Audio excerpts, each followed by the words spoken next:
Saudara-saudara, Bapak Ibu yang dikasihi dan yang diberkati di dalam Tuhan kita Yesus Kristus, Salam.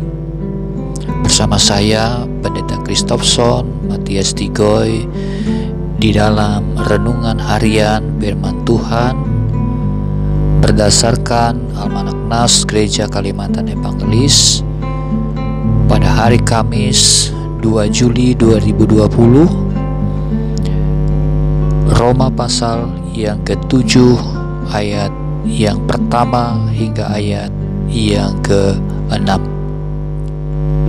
Sebelum kita membaca dan merenungkan kebenaran firman Tuhan, marilah kita berdoa. Ya Bapa di dalam kerajaan surga, Bapa yang kami panggil dan yang kami kenal di dalam Tuhan kami Yesus Kristus, pada saat ini Tuhan kami hendak belajar untuk merenungkan, mendengarkan firman-Mu. Berilah kami roh hikmat, akal budi dan kebijaksanaan, sehingga kami boleh mengerti apa yang mau Tuhan katakan kepada kami. Isi hati Tuhan, sehingga kami boleh melakukannya di dalam setiap kehidupan kami masing-masing. Berkati Bapak Ibu sidang jemaat Tuhan sekalian yang boleh mendengarkan firman Tuhan di mana saja mereka berada. Berkati juga hamba-Mu yang akan menyampaikan firman Tuhan pada saat ini. Di dalam nama Tuhan Yesus Kristus kami sudah berdoa. Amin. Demikian Bapak Ibu firman Tuhan yang akan saya baca. Arti hukum Taurat. Apakah kamu tidak tahu, saudara-saudara, sebab aku berbicara kepada mereka yang mengetahui hukum, bahwa hukum berkuasa atas seseorang selama orang itu hidup. Sebab seorang istri terikat oleh hukum kepada suaminya selama suaminya itu hidup. Akan tetapi apabila suaminya itu mati, bebaslah ia dari hukum yang mengikatnya kepada suaminya itu. Jadi selama suaminya hidup, ia dianggap berzina kalau ia menjadi istri laki-laki lain. Tetapi jika suaminya telah mati, ia bebas dari hukum, sehingga ia bukanlah berzina kalau ia menjadi istri laki-laki lain. Sebab itu, saudara-saudaraku, kamu juga telah mati bagi hukum Taurat oleh tubuh Kristus, supaya kamu menjadi milik orang lain, yaitu milik Dia yang telah dibangkitkan dari antara orang mati, agar kita berbuah bagi Allah. Sebab waktu kita masih hidup di dalam daging, hawa nafsu dosa yang dirangsang oleh hukum Taurat bekerja dalam anggota-anggota tubuh kita, agar kita berbuah bagi maut. Tetapi sekarang kita telah dibebaskan dari hukum Taurat, sebab kita telah mati bagi Dia yang mengurung kita, sehingga kita sekarang melayani dalam keadaan baru menurut roh, dan bukan dalam keadaan lama menurut hukum Taurat. Bapak Ibu saudara-saudaraku yang diberkati di dalam Tuhan kita Yesus Kristus, untuk memahami bagian firman Tuhan, kita dapat memahami firman Tuhan ini dengan ilustrasi tentang pernikahan yang Paulus sampaikan. Rasul Paulus ingin mengembangkan kebenaran rohani yang sangat penting bagi kita sidang jemaatnya. Di ayat yang pertama merupakan ayat kunci kita untuk memahami pokok-pokok bagian nas ini. Pada ayat 2 dan 3, Paulus dengan jelas menggambarkan bahwa selama seorang istri masih terikat hukum pernikahan dengan suaminya, maka ia berhak untuk tidak berbuat zina dan menikah dengan laki-laki lain. Sebab ketika ia menikah dengan laki-laki lain, maka ia telah berbuat zina.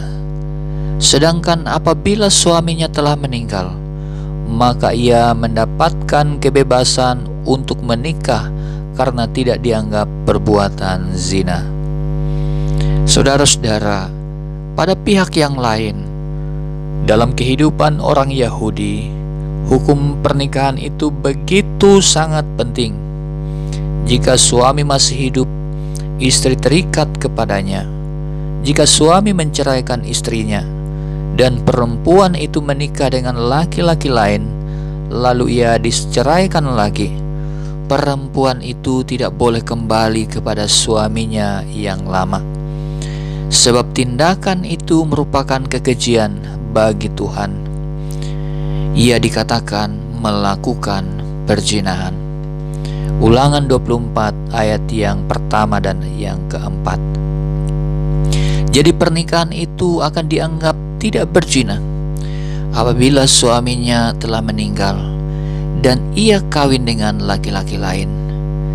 Ia akan dianggap berzina apabila suaminya masih hidup dan ia kawin dengan laki-laki lain, dan dianggap berzina setelah ia kawin dengan laki-laki lain dan kembali kepada suaminya yang pertama.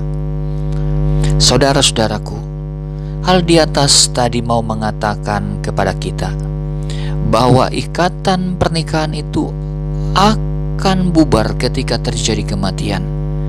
Hukum pernikahan itu tidak berlaku lagi. Artinya, keterpisahan dari keterikatan hukum yang lama, yaitu hukum Taurat atau hukum dosa. Tetapi sekarang kita telah mati bersama Kristus, yaitu Kristus yang sudah bangkit. Orang percaya mati terhadap hukum Taurat dan hukum dosa demi salib Kristus. Orang percaya mati terhadap suami yang lama, sehingga ia tidak lagi di bawah kekuasaan hukum suami yang lama. Sekarang ia mempunyai suami yang baru, yaitu Kristus. Hukum Taurat justru membawa dan membangkitkan keinginan-keinginan yang kuat untuk melakukan dosa. Saudara-saudaraku, hawa nafsu daging, larangan dan perintah mendorong keinginan kuat untuk melakukan hal-hal yang dilarang. Buahnya adalah maut. Tapi sekarang kita dibebaskan dari hukum Taurat. Persatuan kita dengan Kristus menjadikan kita mati terhadap hukum Taurat dan dibebaskan dari hukum Taurat. Kelepasan membuat kita dapat melayani Kristus sebagai suami yang baru kita, karena Roh Kudus yang akan memberikan kehidupan kita.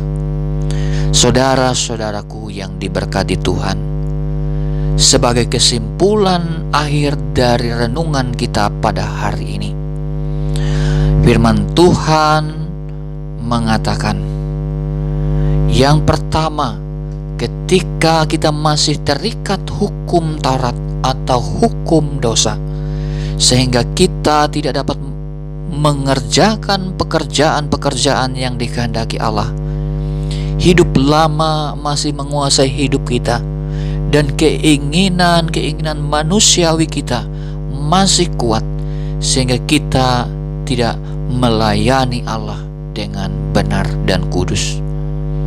Saudara-saudaraku, oleh karena itu, ketika kita telah mati bagi Kristus dan berada di bawah hukum roh, hukum Kristus, maka kita dapat bersekutu dengan Kristus di dalam roh dan kebenaran, melayani Allah yang benar, melayaninya dalam persekutuan kasih yang tidak terikat pada hukum dosa, tapi hukum roh, yang akibatnya ialah buah-buah yang mendatangkan hidup kekal.